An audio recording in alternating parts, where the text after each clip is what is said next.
Adding iTunes gift card to Apple Wallet. In today's video, you are going to learn how to add iTunes gift card to Apple Wallet. So let's get started.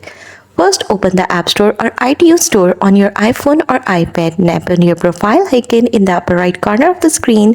This will take you to your account page. Now, on account page, look for an option that says redeem gift card or code or something similar. This is usually located near the top of your account page. After that, what you have to do is you will be prompted to enter the code on the back of your iTunes gift card.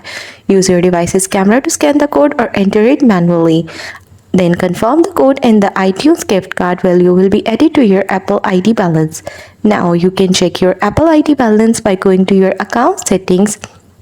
In the end, after redeeming the iTunes gift card, you can use the balance for purchases within Apple's ecosystem, including the App Store, iTunes Store, Apple Books, and subscription.